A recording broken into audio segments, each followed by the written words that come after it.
Joint pain तो बहुत vast चीज़ है। बहुत तरह का जॉइंट पेन होता है, जिसे इन्फेक्टिव भी हो सकता है, मेटाबॉलिक भी हो सकता है, आपका बायोकेमिकल चेंजेज होगा उससे होगा, रिपीटेड इंजरी होगा, डीजेनरेटिव हो सकता है। तो हम डीजेनरेटिव पे बात करेंगे। डीजेनरेटिव में वियर एंड टियर जॉइंट, जिसका नाम है नी जॉइंट, वो क्या है कि होल बॉडी का वेट बेयरिंग करता है नी जॉइंट। उसमें ऑस्टियोआर्थराइटिस होने की पूरी संभावना होती है। आजकल कॉमन देखा गया है ये चीज़ को। इसका मेन कारण है आपका लाइफस्टाइल प्लस आधुनिक रूप का खाना जो है। आधुनिक रूप का फास्ट फूड खाते हैं, उसके चलते आपके बॉडी में मिनरल जो है वो पूरा नहीं होता है, उसके कारण जल्दी हड्डी घिसने लगता है, ख़राब होने लगता है। प्लस एक सबसे बड़ा कारण होता है आपका डीजेनरेशन का, कैल्शियम की कमी। उसके बाद किसी तरह का जॉइंट पे इन्फेक्शन हो गया, इन्फेक्शन लेट स्टेज तक चला, उसमें जॉइंट में जो मिनरल मिलना चाहिए वो नहीं मिला, तो इसके कारण भी जॉइंट पेन होता है।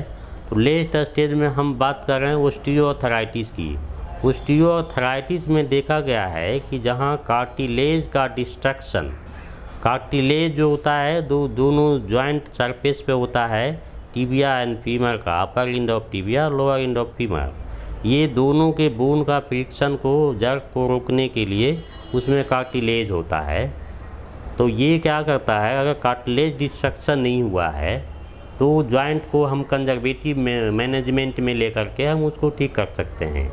जॉइंट जब भी क्या होता है कि एक जॉइंट में पेन हुआ, एक जॉइंट को बचाने के लिए क्या करेंगे, दूसरे पैर पे जोर देंगे ज़्यादा, तो दूसरे पैर में भी आपको हो जाएगा। उसके बाद दोनों पैर में हो जाएगा, दोनों पैर में हो जाएगा। उसके सबसे पहले क्या होता है कि मस्कुलर इम्बैलेंस होता है।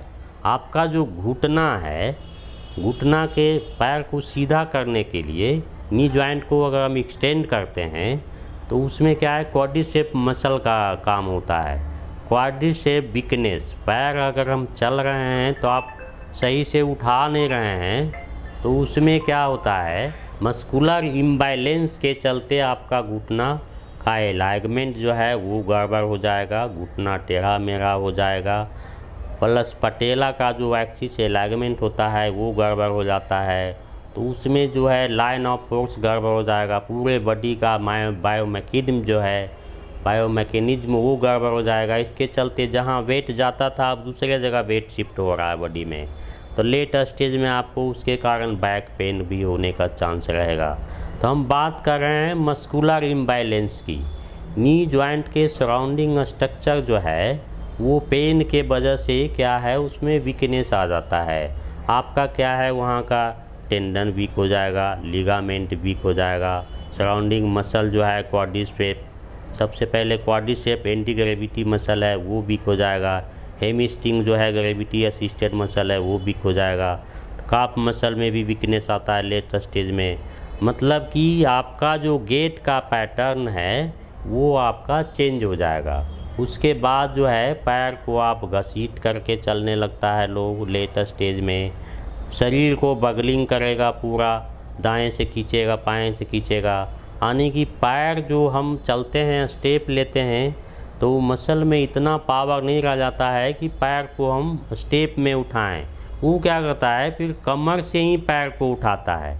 इसके चलते उसका पूरे शरीर जो है आपका एक साइड डेविएट होगा, फिर इधर से डेविएट होगा, माने बगलिंग टाइप का गेट होने लगता है।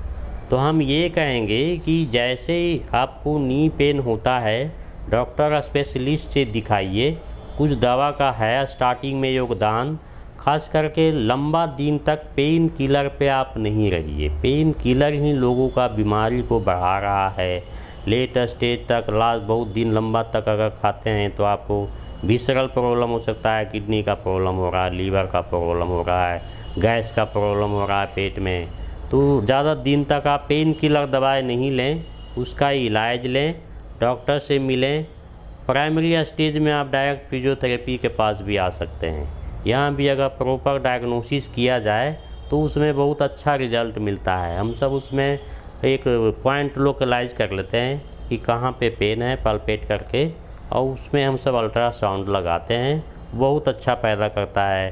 Plus quadriceps training VMO exercise होता है, उसको हम सब देते हैं। IFT मशीन है, मैग्नेटिक फील्ड का आपका जो है डायथर्मी होता है वो लगाते हैं। तो सब मिला के हम कहेंगे कि प्राइमरी स्टेज जो ऑस्टियोआर्थराइटिस है वो आपका वो फिजियोथेरेपी में पूरी तरह से ठीक होता है, बशर्ते कि आप उसको फॉलो कीजिए।